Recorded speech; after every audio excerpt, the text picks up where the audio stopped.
ఎక్కచ్చా కాలుచ్చో ఇచ్చో సంవత్సరంన్నర టైం ఇస్తా, సంవత్సరంన్నర టైం ఇచ్చి ఇప్పుడు సంవత్సరంన్నర టైం అయిపోయింది, మళ్ళీ సంవత్సరంన్నరకు 3 ఏళ్ళు అయిపోతుంది.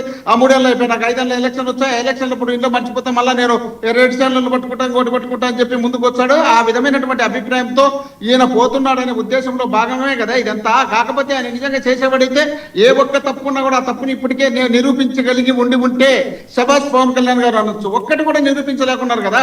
అధికారంలో ఉన్నప్పుడు తిట్టారు, అధికారం పెద్దిరెడ్డి గారిని ఎవరు ఏం చేయలేరు, ఆయన ఏమి తప్పులు చేయలేదు, అంతేనా? పెద్దిరెడ్డి గారు తప్పు చేసే మనిషి కాదు. తప్పు చేసే మనిషి అయితే ఆయన ఆ టైప్ లో ఉండేవాడు కాదు. ఆ నియోజకవర్గంలో ఆ జిల్లాలో పెద్దిరెడ్డి గారిని ఏ పిల్లోని అడిగినా కూడా ఆయన శభాష్ అంటారు, దేవుళ్ళగా పూజిస్తారు, గౌరవిస్తారు, అభిమానిస్తారు. అలాంటి వ్యక్తిని పట్టుకొని మన ఇష్టం వచ్చినట్టు మనం మాట్లాడుకుంటే పెద్ద ఎట్లా? ఈయన మా చంద్రబాబు నాయుడు గారు చాలా గొప్పోడు అని ఆయన చెప్తున్నాడు. మాకు సంబంధం లే, మేము గొప్పోవడంలే తప్పుడోవడంలే. మన నాదెండ్ల భాస్కర్ ఇలా పార్టీలో పనిచేసినటువంటి నాదెండ్ల భాస్కర్ అడిగితే ఆయన చెప్తాడు ఏమనింది అది చూడండి, ఏమి అట్లాంటివన్నీ ఎందుకు చూడరు, ఇట్లాంటివన్నీ తీసుకొచ్చి మా మీద నిరుద్ది, మేమేదో తప్పు అన్నట్టు, మేమేదో ఆయన విమర్శించినట్టు, మా మీద నాలుకలు కొరికి మిసలు దిగి పౌరుషం ప్రదర్శించడం కాదు కదా. కాబట్టి మేము మాట్లాడుతున్నది ఏమి, చంద్రబాబు నాయుడు గారు ముఖ్యమంత్రిగా 15 సంవత్సరాలు ఉన్నాడు. నిజంగా అలాంటి తప్పు చేసి ఉంటే ఆయన్ని ఎప్పుడూ అరెస్ట్ చేసి ఉండొచ్చు.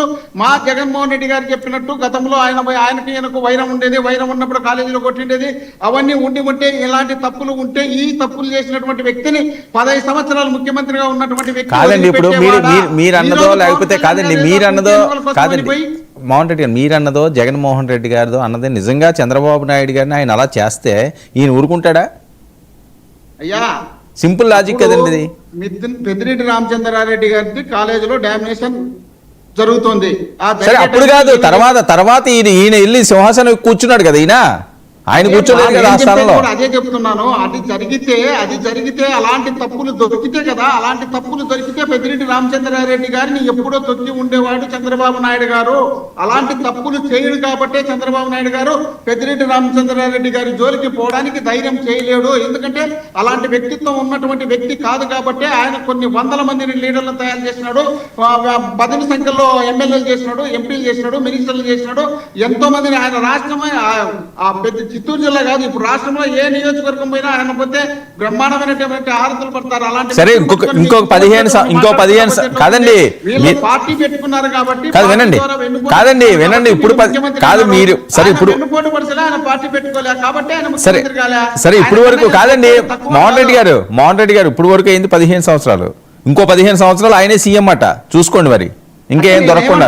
అంటే మా రజనీ గారు చెప్తున్నారు, అసలు ఆమెకి ఎంత ఓపిక ఉందో, ఎంత సహనం ఉందో, ఎంత గొప్ప మనసు ఉందో రజనీ గారికి నాకు అర్థం కావడంలే. 15 సంవత్సరాలు ముఖ్యమంత్రి అంటే పార్టీ క్లోజ్ అయిపోతుందమ్మా, మీకు తెచ్చినో లేదో. ఇప్పటికే 15 సంవత్సరాలు అయింది పార్టీ పెట్టి, ఇంకో 15 సంవత్సరాలు అయితే 30 అవుతుంది. 30 అయితే పవన్ కళ్యాణ్ గారికి కట్టె చేతికి వస్తుంది. కట్టె చేతికి వచ్చి ఇంకా సాల పన్ను కాదని చెప్పి ఇంట్లో కూర్చోబెడతారు. ఆడ మీ అన్నదమ్ముడు అంటున్నారు, అన్నదమ్ముడు కాదు, తండ్రి కొడుకు లాంటి వయసు వీళ్ళిద్దరికి, ఎవరికి పవన్ కళ్యాణ్ గారికి, చంద్రబాబు నాయుడు గారికి. మరి ఆడ తండ్రి పోతే ఆడ తమ్ముడు ఉన్నాడు చూడే, మా అన్న పవన్ కళ్యాణ్ అంటాడు చూడు లోకేష్ గారు. ఆయన పోవాల్సిన అవసరం ఏమింది? ఈయనకు చదువు రాదనే, ఆయనకు చదువు వస్తుందనే, ఆయన ఏదో పట్టా తీసుకున్నాడు చూడు, అక్కడ పోయి చదువు వచ్చినాడు వారంలో, అలాంటి వ్యక్తికి చదువు వస్తుంది. ఈయన 10th క్లాస్ ఫెయిల్ అయినాడు, ఈయన ఫెయిల్ అయినాడు, పనికిరాడు అని చెప్పే ఉద్దేశంలో భాగంగా అక్కడ కృష్ణాంజలి గారు రెస్పాండ్. వర్మ గారు, నేను మోహన్ రెడ్డి గారిని ఒకటి అడుగుతున్నాను.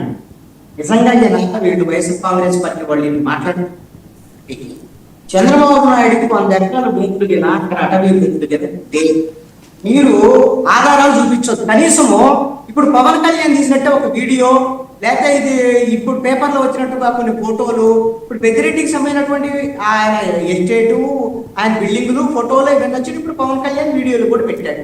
మీరు పెద్దిరెడ్డి కూడా మాట్లాడాడని చెప్తున్నారు కదా, చంద్రబాబు నాయుడుకి సంబంధించినటువంటి వాళ్ళ భూములు ఏంది, వాటికి సంబంధించినటువంటి ఫోటోలు పెట్టండి.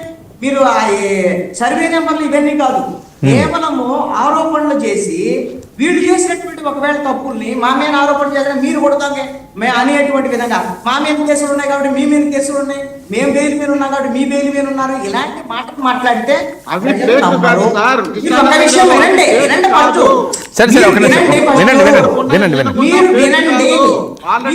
మోహన్ రెడ్డి గారు మీరు మాట్లాడారు కదా, మీరు మాట్లాడారు, ఆయన చెప్పింది వినండి. ఫస్ట్ మీరు మాట్లాడడానికి చెప్పి అందరు విన్నారు. నేను ఒకటి అడుగుతున్నా, వారం 10 రోజులు నెల మీకు ఇష్టం వచ్చిన టైం పెట్టుకోండి. మీరు చంద్రబాబు నాయుడుకి సంబంధించినటువంటి భూములు కనీసం ఫోటోలన్నా బయటికి వెల్లడించండి. లేదు అంటే మీదట ఇలాంటి అసత్యమైనటువంటి నిరాధారమైన ఆరోపణలు చేస్తామని ఒప్పుకోండి. ఇది ఒకటి. రెండో అంశం ఏంటి ఇది ఒక్క మాట, ఒక మాట రెండో అంశం ఏంటంటే ఇందాక ఆనంద్ సాగర్ గారు ఏం చెప్తున్నారంటే, అయ్యా మేము పొగుడుకుంటాము, మా నాయకుని మేము పొగుడుకుంటాం, మా పవన్ కళ్యాణ్ మా గొప్పోడే ఆల్రెడీ పొగుడుకోండి. ఎవరు కాదన్నారు? పొగుడుకుంటే నేనేమంటానంటే, కనీసంగా వాళ్ళకు కొన్ని పదవులు వచ్చాయి, సంవత్సరంన్నర అయింది, వాళ్ళు చేయాల్సినటువంటి పనులు ఏమీ చేయకుండా ఈ ఎలివేషన్స్ వద్దండి, ఉన్నది కాస్త పోయిద్దండి అని చెప్తున్నాను.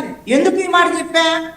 2024 జూలై నుంచి మొదలైనటువంటి కేసుల పరంపర కొండను దొమ్మి వెలకన పట్టినట్టు కూడా లేదు అనేటువంటిది ఆధారాలతో సహా చెప్పా. ఆధారాలతో సహా చెప్పిన తర్వాత మీరు ఏం చేశారో చెప్పాలి, ఏం చేస్తారో చెప్పాలి. అంతే తప్ప మేము ఎలివేషన్స్ ఇస్తాము లేకపోతే ఇంకొకటి మిథున్ రెడ్డికి సంబంధించినటువంటి కోర్టు బెయిల్ వచ్చింది, ఆయన హక్కు అవి మేము చెప్తున్నాడు. పక్కనే లాయర్ గారు రజనీ గారు ఉన్నారు కదా, నేను ఆధారాలు చెప్తాను. నేను ఒక ఆరోపణ చేస్తే ప్రతిదానికి ఆధారం చెప్తా. ఎక్కడైతే మిథున్ రెడ్డికి సుప్రీంకోర్టులో నాట్ టు అరెస్ట్ అనేటువంటి ఎగ్జామ్షన్ సుప్రీంకోర్టులో వచ్చింది మొదట, ఏది ఈ లిక్కర్ కేసులో ఎలా వచ్చింది? ఆ రోజున ప్రభుత్వం తరఫున లాయర్ సుప్రీంకోర్టులో ఆధారంగా అదే అట్లా నాట్ టు అరెస్ట్ కొన్నాళ్ళు ఎంజాయ్ చేశాడు. మళ్ళీ తర్వాత విచారణకు వచ్చాడు, అరెస్ట్ అయ్యాడు, జైల్లో ఉన్నాడు, అనేకమైన సౌకర్యాలు పొందాడు, ఆయన ఎంపీ కాబట్టి పొందాడు అని అనుకున్నాం. ఆ తర్వాత బెయిల్ ఎలా వచ్చింది? ఆ రోజున కూడా వీళ్ళ లాయర్లకు సంబంధించినటువంటి సరైన వాదాలు వినిపించేటువంటి పరిస్థితి కోర్టులో లేక. ఎందుకని అంటే మీరు చేయాల్సినటువంటి పనులు తెర వెనక మిథున్ రెడ్డికి అదేవిధంగా పెద్దిరెడ్డికి కావాల్సినటువంటి సపోర్ట్ అంతా తెర వెనక అనుమానాలు వస్తున్నాయి. మీరు తెర వెనక ముందు ఆడావిడిగా కేసులు పెట్టి తెర వెనక ఏమన్నా సర్దుబాట్లు చేసుకుంటున్నారా? ఇప్పుడు ఆల్రెడీ చంద్రబాబు నాయుడు ఇప్పుడు కేసులు పెట్టాడు, మేల్కొని ఉంటాడు. ఇప్పుడు పవన్ కళ్యాణ్ వచ్చాడు రంగం మేరకి. నా సంగతి ఏంటి అనేటువంటిది ఏమన్నా మరి ఆయన పెద్దిరెడ్డికి సంబంధించినటువంటి ఈ బెదిరింపులకు వచ్చాడా ఏంటి?